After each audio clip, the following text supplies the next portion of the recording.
go through MST. Okay, so MST is going to be the concept in MST is little difficult to remember and understand. So this diagram, hope you're able to see this diagram. In this diagram, we have 3 switches. Okay, out of 3 switches, one has been highlighted in blue, that is has been elected as a root bridge, and the other 2 are non-root bridges. With MST configuration, how are we going to configure is, on the global configuration mode, we are just going to put spanning tree MST configuration.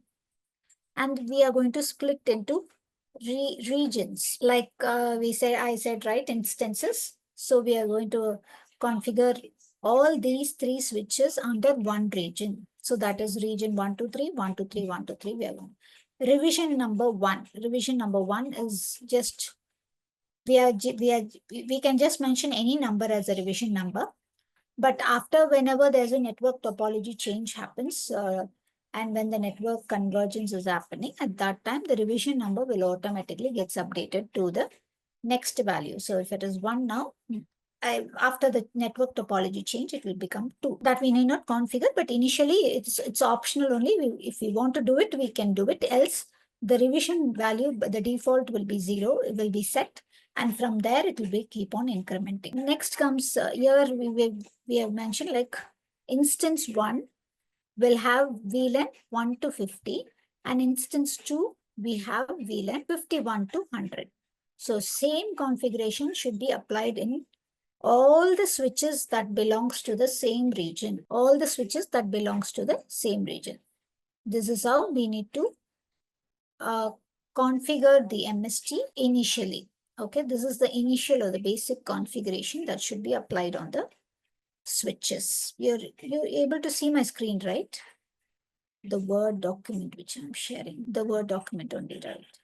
It's not the text file. No, in my same network, I have an additional 3 more switches. Okay, so what I'm going to do, similarly, I'm going to configure the remaining 3 switches into region 456, like how we did for region 123, region 456, and again the same VLAN mapping has been done for that region. So altogether, all 6 switches are in the same network only.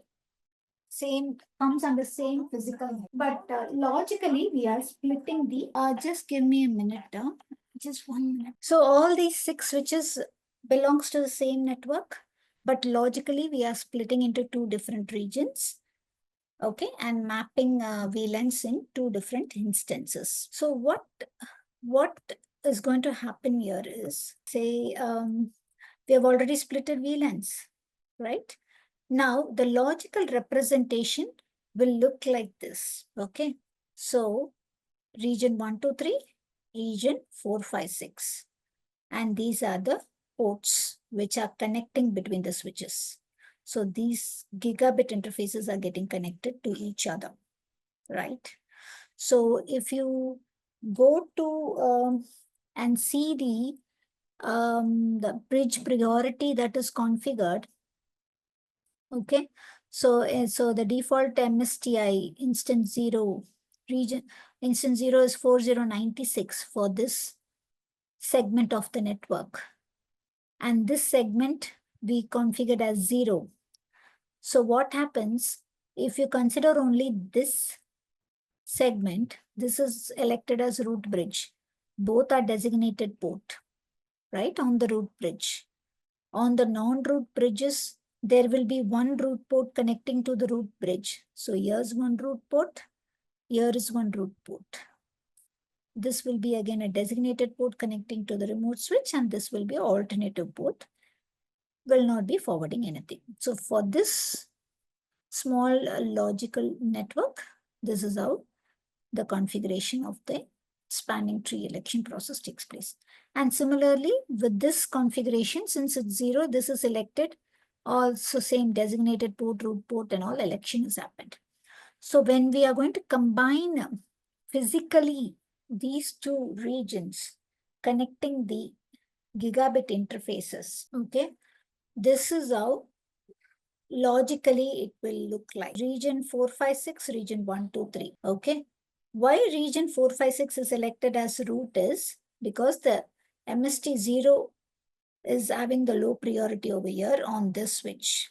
That's why it's elected as a root bridge for this entire network. So here is the root bridge. So the root bridge belongs to this region, and these two ports connecting between these two regions are known as boundary ports. Okay. Boundary ports, the ports that belongs to the remote switches, not on the root region.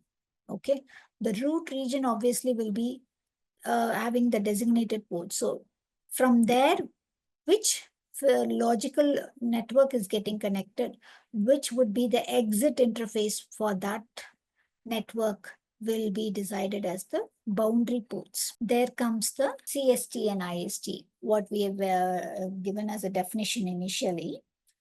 So IST is internal, CST is common spanning tree. So this section is the root, is defined as root. This section is defined as a non-root. And the connection between these two regions are called as common spanning tree. There comes the common spanning tree. So what definition we gave for common spanning tree initially? It's the connection between the MST regions. Okay. Common spanning tree is the connection between the MST region and the non-MSTP switches. Connection between two regions. What is IST definition we gave? IST instance will run on each MST region, and it is the only instance that sends and receives BPD within the logical interface. So within this logical interface, the BPDU's packet will exchange.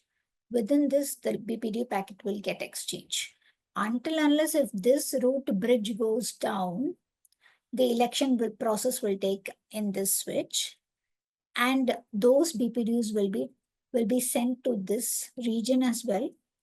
If there is any bridge which having lower priority, again, that switch will become as a root bridge. If say this is 0 in our diagram, okay, in our diagram this is 0. This switch is having priority 0. This is having priority 32768. This is having 8194. If this fails, what is the next switch in the network that will be becoming as a root bridge is this switch, because this has a priority of 4096. This is 4098. This is 3264. So this will become the root bridge. If this fails, again, this will not become as the root region. Again, there will be a huge topology change, MST topology change will happen, and this will be elected as a root bridge. So coming to the, yeah. So once can you repeat the definitions? I'll just make a note of it. Okay, definitions. Yeah, IST. Yeah, so IST. Yes. IST is a special MST instance that runs on each MST region. Yeah, slowly. Okay, Right. so IST is a special MST instance Okay. that runs in each MST region. Each Yeah. MST region, or it runs within the region. So Okay. this is the connection between the MST region. Yes. CIST, common and internal spanning tree, is the combination of ISTs for all MST regions and the CST. Combination of the ISTs. So this is combination of all ISTs in MST regions. So we have multiple MST regions, right? So it's the combination of IST regions. So sorry, IST in all MST regions and CST. CST is the is where we have seen the boundary ports. So there will be one CST only. ISTs is like we have multiple MST regions. We can create multiple MST regions. So here we having two regions, right? Root and a non-root region, and we are having a boundary ports in between. So when the MST regions are connected, each region appears to be one logical switch. So each region is going to appear as one logical switch. So let me put this. This is going to appear as one logical switch, and this is going to appear as one logical switch. But inside there can be multiple switches. In our scenario, we have 3 switches in each regions. But each of that, as soon as we have configured each switches with the different regions, from outside world, it's going to appear as one logical switch. So this is one switch, this is one switch. That's it. That's how the MST is going to work now. Oh, what does boundary port mean? Boundary port is where the exit port of the region on the non-root switch or non-root bridge. Oh, sorry, can you repeat once? Boundary port acts as the exit port on the non-root bridge. So in this typical logical diagram, if this is the root bridge, this is the non-root bridge. So from the non-root bridge, this is the exit point to reach the root bridge. So these ports are known as boundary ports. And one more doubt. Like as you said in the root bridge, if the priority of one switch is like lower, then like the next lower priority number of the switch will automatically get assigned as the root bridge if that previous switch gets down. So how it gets down actually? You want to know how it will go down? Yeah. Oh, see, this in the scenario, if this is the root bridge, right? How it will go down? It will go down due to some hardware issue, or it will go down due to power issue. So we will not know in a network when there will be an SMPS problem on the switch will come, when there will hardware will go down. Okay, we need to monitor the SMPS, the power, the fan, the temperature. If the fan is not running on the switch and we have not noticed that for a long time, so what will happen? There will be more heat produced on the switch, due to which the processor will get damaged and the switch will go down. Okay. Okay. And if Okay. there's a power fluctuation is keep happening on the switch, that is the SMPS, no, on the switch is gone faulty. So the power is keep fluctuating, and we are not aware about that. And all of a sudden, one day it will go permanently down. Okay. So due to hardware failure, the switch, Okay. at that time there would be a re-election process will happen. So for Yeah, that got it. only, so for that scenario only, we are configuring, pre-configuring our network with redundancy, with full redundancy, so that if that switch fails, the entire network will not go down immediately. Within few seconds, there would be definitely a network glitch for few seconds, yes. And within a minute, the network will get restored. Users will find that difference. I mean, literally, they'll find that difference in the network. Okay. It will due to the network topology change, there will be recalculation in the network and the convergence will happen. Switch will be, Yeah, network will be online. got it. Got it. Okay, if at all, if we are not configuring any route, I mean the MST configuration, or if we are not configuring any HSRP configuration, VRRP or HSRP configuration, some redundancy, load balancing is not done on the core level, then there would be a huge impact.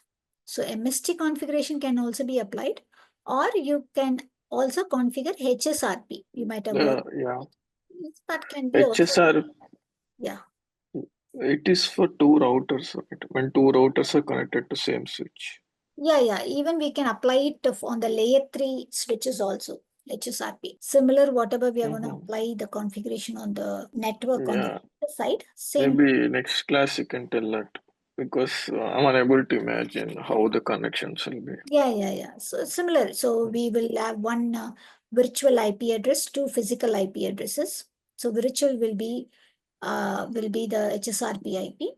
So that concept will come in the routing. So I'll explain that. Yeah, So that okay, similar configuration can be applied on the switch level on the layer 3 switches as well, in order to have a load balance on the LAN network. So okay, either we got it. can go for HSRP VRRP configuration, or we can go with the MST instance creation to load balance in the network, to have a fully redundant and a loop-free network. Okay. Okay. Maybe you can share the commands in the chat or something. Yeah. I'll share it. That's what I told you. No, I'll share the notes there. You will get the commands. Okay. Okay.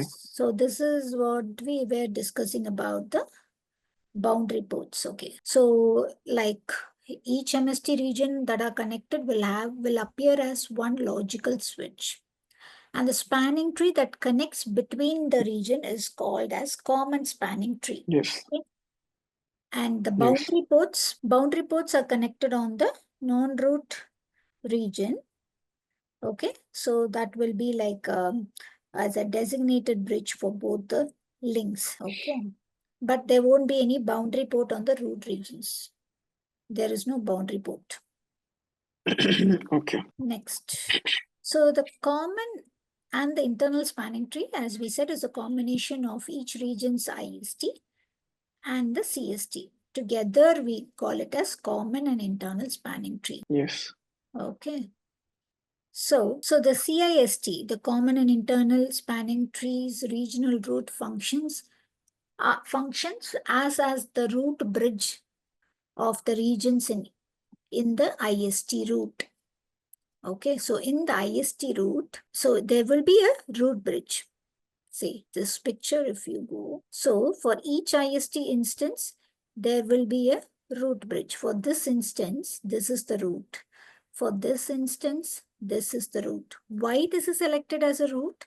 Because this is acting as an exit interface, okay, to reach the root bridge. That's the reason it has been elected as the root. Okay, so all the ports in the root bridge are designated. But the priority is 4096 is Yeah, less, I guess. yeah. So even though if the priority is 4096, this is having a direct physical connection to the root region. Okay. When it comes to the root region, these two are directly facing the root region, where the bridge ID for this root region, to which is the lowest, is 816, and that will be as the root. Is it only in CST case?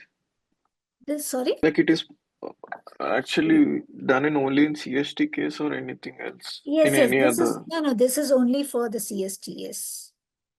Okay. This scenario, this election process happens only in the CST. Once can you repeat that? Like can keep it in words and note. Okay, which part you want to repeat? Okay, this. This road bridge election. Okay, so the CST regional route, so CST route, the switch 5, no? The switch 5 is the CST regional route. This is the regional route has been defined. But on each of the region, there should be a root bridge. Root bridge in the sense to, like, it will be acting as an exit interface to the regional root switch, or like we said, it's the region itself is a logical switch. So the exit interface to the regional root switch will be elected as the root bridge for this particular region. Exit interface for the regional Root. route. Yeah. route. So this will be like typically hard to remember, to understand, but slowly only you'll able to practice this. It's not like the other spanning tree protocols we learned. Okay. So the commands and configurations and all I'll be sharing. The same will be covered, okay, in another session as well for this. So Okay. this is the basic understanding of how the election process works and how the configuration to be applied I've shown you the configuration, right? Yes. This is just the basic configuration that is being applied. MST, the instances, this is what we are doing actually. Okay. Okay. I'll share it. Okay. This Yeah. one.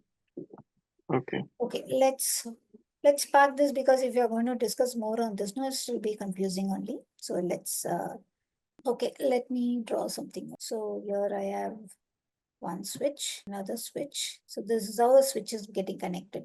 So if switch 1 and switch 2, say we want to achieve more bandwidth between these two switches, okay, with full redundancy. Even if the switch 1 fails with this cable, I need another cable to be connected with full redundancy. That should not happen. There shouldn't be a single point of failure in the network. Then I have to go for another redundant link, right? So with this redundant link, what will happen? I'll get double the speed. So if the link speed is 100 Mbps here, I'll get 100 Mbps here, 200 Mbps speed, and my users connected over the access ports on this switch will be very fast. But with the spanning tree enabled on this network, what will happen? The spanning tree will block one of the port, and only one port will be in forwarding state, right? The other port will be in block state. There would be no data forwarding, only one data. So there's no use of having of like having more bandwidth in the network. Even I have multiple links between two switches to achieve more bandwidth, but I cannot achieve that. Spanning tree protocol is disabling the ports, right? But how to achieve more bandwidth, sufficient bandwidth between the switches for my users or servers or network resources to access, I can achieve that with the help of Ether channel configuration. So that's why there comes the word Ether channel into the picture. So what Ether channel will do, it is nothing but link aggregation technology. So link aggregation is each link. So if I'm having multiple links, all the links are getting aggregated, added together, okay, as needed to allow redundant links between the devices. And that cannot also be blocked by STP. And this is the technology we call as Ether channel. Ether channel is nothing but link aggregation technology. Multiple links, even if we have 2 links, 3 links, up to 8 is maximum. Okay. So up to 8 links we have between two switches. We can aggregate all the 8 links to act as a single logical interface. So 8 links with 100 Mbps speed each. So I will have 800 Mbps speed together as one logical interface with a high speed bandwidth between two switches can be achieved without blocking any port by STP. That technology is called as Ether channel. So Ether channel groups multiple physical interfaces together into one single logical link to provide a fault tolerance, load sharing, Oh, one increased second. bandwidth, Yeah. redundancy. One second. Ether channel. Can you repeat it? I'm writing Yeah. it down. So Ether channel is a link aggregation technology that groups Yes. multiple physical interfaces That together groups into a single logical link. multiple. Physical interfaces Is- into single logical link. So this will be combined as one single logical link together. These two will be grouped under one Ether channel.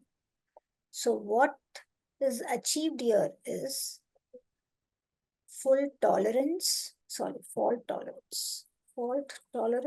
load balancing, increased bandwidth, redundancy between switches, routers, servers, etc., whatever is connected in the switches. These things can be achieved by Ether channel. Okay, so Ether channel technology makes it possible to combine any number of multiple links between the switches to speed up the switch performance. So it's originally a Cisco proprietary protocol. Okay, but Ether channel consists of two protocols. that is one is LACP and one is PAGP, I think, PAGP. So PAGP is the Cisco proprietary, LACP is the non-Cisco proprietary. Okay, when ether channel is configured, okay, so we are configuring ether channel in a network, combining physical interfaces. So that means we are configuring a virtual interface. We are going to configure a virtual interface, put all the physical interfaces to that virtual interface, and we call it as a port channel.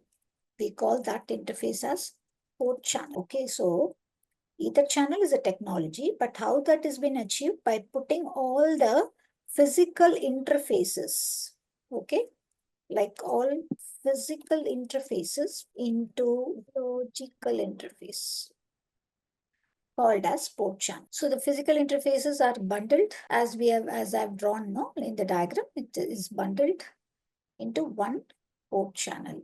So what would be the advantages of Ethernet channel is like the most configuration commands or task what we are going to do for Ether channel on each individual interfaces, ensuring the configuration consistency is throughout the links. So even if you are going to apply any configuration on the logical interface on the port channel interface, it is directly getting applied to all the physical interfaces.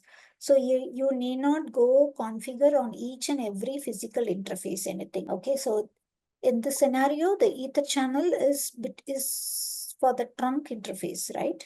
So for that trunk interface, you're not going to configure each and every port, switch port mode trunk, switch port allowed VLANs or switch port native VLANs. Not necessary. You can apply it on that logical interface of the port channel, and the configuration will be applied. Okay. So load balancing takes place between the links as a part of the ether channel. So load balancing. So if all the links are active, the load from switch 2 to switch 1 are equally distributed on all the physical links. Okay. So ether channel creates an aggregation as seen in the diagram as one link, on logical link. And several ether channel bundles between two switches. Then we can bundle. See, this is one interface. We can see I have 8 ports, but all the 8 ports need not be in one one logical interface. I can still bundle into two port channels I can configure. Anything can be done. It's based on a requirement. Yeah. So additionally there won't be any, if there is any physical loss, like if there's any one physical link fails within the channel group of physical interfaces, it's not going to create any topology change. We won't able to see any alerts will not come, anything as an end user, or you will not see any difference in the network performance because only one interface has gone down. But when we monitor the switches as a network administrator, we should be alert. Okay, there's one port which is already down, but still network is running, but we need to be very careful to bring up that port as soon as possible. Okay, because if the other port also goes down, there would be a network failure. Yes, I have one doubt. So as you said, all the 8 physical links will get aggregated into one logical link. Right. So if one of the physical link goes down also, there will be the connection between the two switches. So like if all the 8 switches go down then, like if all the 8 ports go down. See, in what cases all the 8 ports will go down if there's a switch failure. If the switch itself is down, only all the 8 interfaces will go down. How does the port go down? At once, all the 8 ports will not go down. Maybe when there will be port issue, when there will be a physical link issue, when the cable is not connected properly, or something they have disturbed the cable when doing some physical configuration in the server room or in the switch room, or there's a loose connectivity between the cables, or in the patch panel, some loose connectivity at that time only, an interface or a single physical port will go down until unless Is there it won't be an issue. Okay. Is it possible to bundle the logical interface? What logical interface? We don't have any logical interfaces to bundle. We can bundle only physical interfaces. Yes, can we bundle those? No, but not possible. Logical interfaces we cannot bundle. So when we are going to bundle the interfaces on the switch, we should not mix up with the interface types. So if we are going to bundle fast Ethernet, it's only belongs to fast Ethernet ports only, 100 Mbps ports. We cannot bundle fast Ethernet and a gigabit Ethernet. So there's a mix of speed difference on these switches. So that cannot be bundled within a single ether channel or port channel. Okay.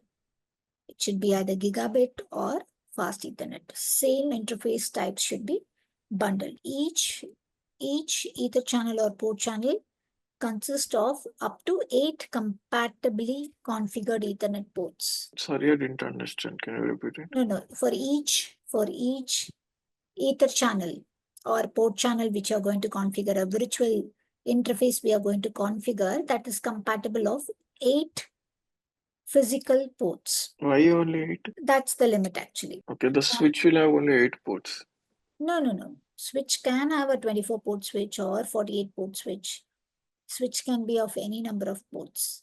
But to bundle, see, trunk ports, Got it. trunk, in this scenario, we are using 2. Likewise, maximum we can bundle 8. So, but in real time, there won't be 8 ports between switches. But in the case of servers, VMs, VMwares, EXI servers or VMs, high-end servers and all should have multiple ports connecting to the switch. That time it can have 4 ports, 8 ports. So all ports can be bundled into one logical interface. So that port will have an 800 Mbps of speed. That can be achieved on the server side. That's what I've mentioned, like physical interfaces into one logical redundancy between switches, routers, servers can also be achieved. Okay. Okay, so when the two servers are there, it usually have lot of connections between them. So in order to No. reduce the number of See, ports, 2 servers is different. I'm talking about single server. Single server will have one IP address. 2 different servers, 2 different ports it needs to be connected because 2 different IP addresses. We cannot combine those 2 hosts into one interface. 192.168.1.1 is one server IP. 192.168.1.2 is one server IP. So 2 different host IPs should be connected on 2 different ports only. They cannot be combined. But if at all, if there's only one physical server, in that one physical server, there are multiple VMs connected, virtual servers, VMwares are connected. So that actually there's one physical device. For that, we can bundle in because 8 VMs, that high-end server will have 8 NIC cards on the server end. See, for a PC or a laptop, we have only one NIC card, right? Connecting the Ethernet cable to the network, to the internet or to the modem. We have only one NIC card. Got it? okay. Likewise, in the high-end servers, when you go into the real-time network, the high-end servers of a file server or any server, okay, Oracle base, Oracle server, or some software-related servers and all, which is hosting multiple resources. Okay, that's high-end servers and all will have multiple NIC cards.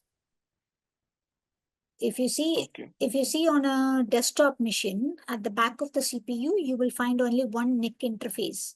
But in high-end servers, we can insert any number of multiple NIC cards. That should be configured in that way in order to support that high-end feature, to support the entire network or users or database servers. So that will have, that many NIC cards will be directly connected to the switches. Okay, so Got it. all these physical interfaces again can be bundled into one logical interface. So Ether channel is it possible to configure between a server and a switch? No, not at all possible. See, that's what I I told you, two different hosts, two different IP address cannot be combined together. Okay, 192.168.1.2 is one server, 192.168.1.1 is one server. That cannot be combined because physically there are two different hosts. Again, for your question, physically that is a switch and this is a server. The host itself is different. We cannot combine them together. And moreover, the hardware feature is totally different for this. This is a server OS based. That is a Okay. switch, iOS based. OS is different. We cannot think of combine. That is not compatible. So the best possible chance is only between switches and Yeah, between the switches and servers. between the servers. Yeah, Okay, high-end got it. servers where it has where the requirement will be like on the server end, multiple NIC cards will be there. As far as I know, like there would be 4 NIC cards. All the 4 network cables has to be connected on the same switch and port channel can be configured for that.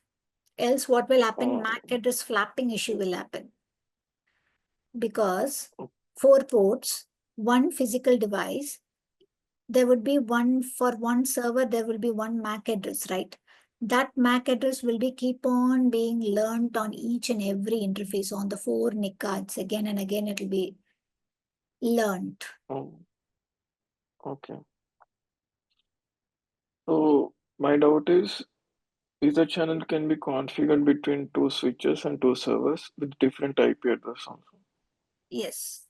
Ether Okay. channel, yeah, can be configured between switches. So ether channel, so like when you have, okay, we Uh, put in different words. switches, switches No, and servers with different IP address, with the same IP address. with same IP address. I mean Yeah, same IP network. yes. Say, we'll Okay. put in a different word. Like ether channel can be achieved when one device is having multiple interfaces connecting. One switch is having multiple interfaces connecting to the remote switch. At that time, all the multiple physical interface can be clubbed, aggregated to one logical interface. So when one server is having multiple physical interfaces connecting to a remote device, so all those physical interfaces can be linked, aggregated, configured as one logical interface. Put it in So this way. these two switches and these two servers should be in same network. May not be on the same. Just forget about that. That's what I've described in a different way. Just forget about that. That is not the concept. Different network is not the concept. Okay, and my point is like how the communication will take place. See, If you send one ping packet, whether the other switch will retrieve it, that definitely what? yes. See, Then for that they should be in same network, right? yeah, same network only. So ether channel concept is on the LAN, local area network. So all the local area networks will be on the same network only, right? Okay, got it. Yeah. Yeah. Once can you repeat the definition? I've written off only. Okay. So ether channel. So when a device is having multiple physical interfaces 1 minute, connecting to a slowly. remote device, When a device is having multiple, physical interfaces connecting to a remote device, those physical interfaces can be aggregated and configured as one logical interface. those interfaces. Those interfaces will be aggregated. Aggregated is summed up or added together. Say Okay. 4 interfaces are there, 100 Mbps. So altogether 400 Mbps speed we will get. So all those all those physical interfaces will be aggregated and configured into one logical interface. So that is ether channel. Okay. So Ether channel is formed through two protocols. One is port Yes. aggregation protocol and link aggregation protocol. We call it as PAGP and link aggregation protocol, LACP. So these are the two protocols that allow ports with similar characteristics to form into one dynamic negotiation interface. Okay. So it is also possible to configure a static or unconditional without LACP. Okay, fine. So LAGP is a Cisco proprietary protocol. Okay. LACP. LAGP, link Another aggregation one. protocol, LAGP. Okay. Okay, that's a Cisco proprietary protocol where the packets are sent between ether channels capable of negotiating itself and forming a channel. So one end of the port is configured as LAGP, the other end is also like capable of negotiating itself to form a channel. Okay. So the ether channel is then added to the spanning tree as a single port. So when the spanning tree is also configured in the network, so spanning tree will see that port as a single port. So we have aggregated 4 or 8 ports together. Still, the spanning tree will see it as a single port. Okay. So it Okay. is very important that when we are going to aggregate ports, all the ports should be of the same speed, 100 Mbps or 1 Gbps speed, same duplex settings, half duplex, full duplex, same should be on both the ends, on all the ports as well. So one port should not be half duplex and other port should not be in full duplex. Everything should be same, applied same, verified, and VLANs should be also same. If it is a trunk port, if you're going to allow VLAN 10, allowed VLAN 10, or native VLAN 10, whatever configuration you're going to apply on the trunk on a single port, all the 4 ports should have the same allowed VLANs or same native VLAN configuration. There shouldn't be any mismatch. If any one port is missing any information, then the logical creation of the port will not happen. Okay. Okay, so what about PHGP and LSCP? PAGP is again same, like with this protocol only we are going to achieve the ether channel configuration. PAGP Okay. is what I've written is port aggregation protocol, Cisco proprietary protocol. Link Hmm. aggregation protocol is again ether channels protocol only. It's a non-Cisco proprietary. It can be configured on any switches. How to configure them? How to configure that? I'll tell you the commands. So all interfaces, okay, speed duplex and all we've come. Okay. So this configuration, as I said, can be applied on access mode or a trunk mode or a router port. Access port is where we've called like server is getting connected on an access port, which is having 4 NIC cards, 4 physical ports are required and all can be clubbed. Trunk port is most commonly we use it for this thing. So LACP, first we need to configure the port channel and we are going to group the ports. Okay, group the ports and then we are going to verify how it works. So the configuration commands are, say I have, see, first go into the interface. Okay, first we need to configure the interface, a logical interface. Okay, interface. port channel, port-channel 1. So this is one logical interface we are creating. Likewise, the switch can have any number of multiple logical interfaces. So if one is already created, next is 2. You can just mark it as 3. Okay. So now I'm going to create one logical interfaces. So that is a trunk port. So switch port mode trunk, switch port trunk allowed VLAN 1 to say 20, 30, anything, any number of VLANs which you want to allow. This is on the virtual port, logical port that you are going to create. Now comes the physical interface. So this interface is fast Ethernet 0/1 and this interface is fast Ethernet 0/2. Now we want to combine these two interfaces. So go to configuration mode interface fast Ethernet 0/1. There you call this logical interface channel-group mode active.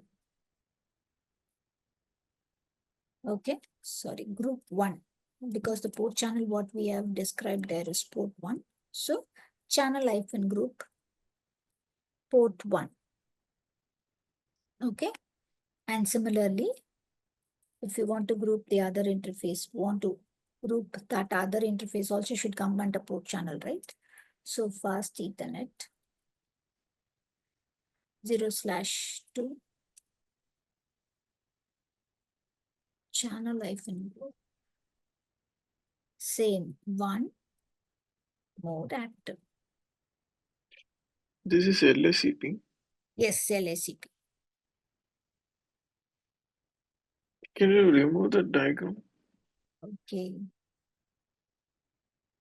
So what all interfaces we need to combine? We need to manually write every interface, or you can just give the range of the Range interface. command also will work. Can you tell that? I forgot. Like Sorry? range interface or interface range? Anything you can write. Interface range also. Yeah, we can do interface. See, range 0/. Okay, that range word will come after fast Ethernet. Yes, after fast Ethernet. Okay. I thought range interface fast Ethernet 0/1. To mention the interface type, fast Ethernet, and then go for 0/1 hyphen without any, you can give space also, or without space also.